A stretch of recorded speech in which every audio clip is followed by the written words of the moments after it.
Hello, my name is Brandon Jones, and this is week 6 of Jettisoned, my Capstone project. So we're going to start up the game to show what this week was all about. We're just going to go straight into fortification phase here. We have two major things being added to this week, and that is one is the sleeping functionality. The sleeping functionality is once a player has disabled and acquired the fuel cell from the opponent's safe, which is this green square, as you might know from my previous screencasts.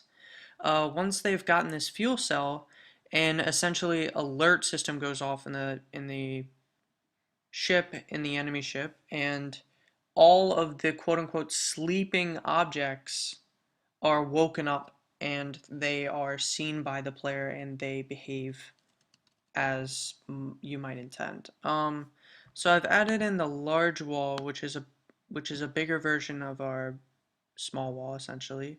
I'll put that here. Then we'll have our other wall. I'll rotate it and set it to sleep mode. Sleep mode means that the player won't see it until they've gotten the thing, essentially, until they've gotten the fuel cell, as we've said. So this one's sleeping also, and then we'll throw in another, actually let's throw that off. Let's make this one more wall up here set to sleep.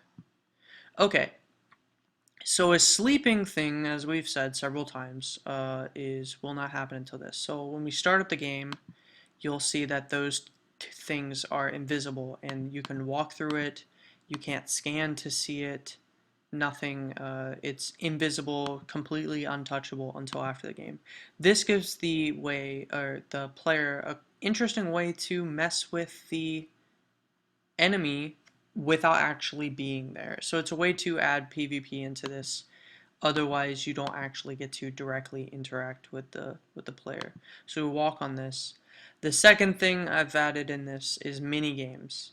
So when you activate a trap or try and disable something, you activate a mini game which you have to complete in order to progress. So and that game was sort of a maze. We'll see a little bit more in this. I have just the one mini game right now, but we'll have a few more in the coming weeks. So if you touch the sides of the wall, you get put back to the start. So we'll touch any of the walls, go back to the start. If you click this, it turns blue, and that means you have essentially a checkpoint. So it doesn't matter where I die, I always go back to that spot. That's a strange bug. Anyways, moving forward, you move on, and once you get to the end, uh, then it is done. You've completed it. So somehow a really horrible bug just came up that I'll have to look at. But once you hit the walls, you go back to the point where you last left off.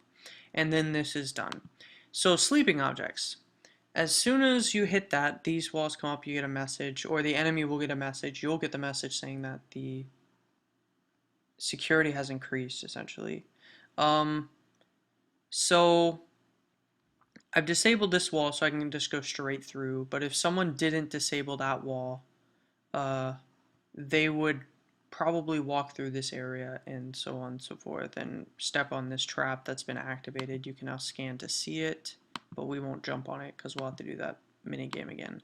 So the ideal path is to go here. So in a regular sort of scenario,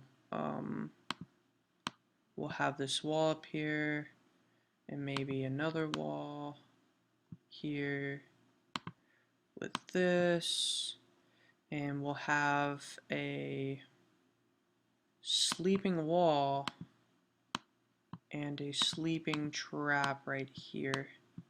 Oop. Here we go. And so the player will have to scan or disable this wall. Once again, go through here. And disable this. Meanwhile, the enemy will be going through the base and attempting to do your maze. So this happens, those turn on. Probably you'll go up through here. You might suspect it's a trap and scan, but for now we're just going to go through and finish it. Oh no.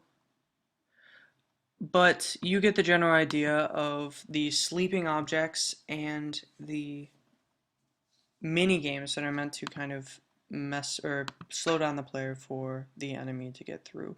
There will be a couple more. We'll have like a digging type thing and a pressing buttons in an order as they pop up on the screen as quickly as possible minigame in the coming weeks. So I will see you next time.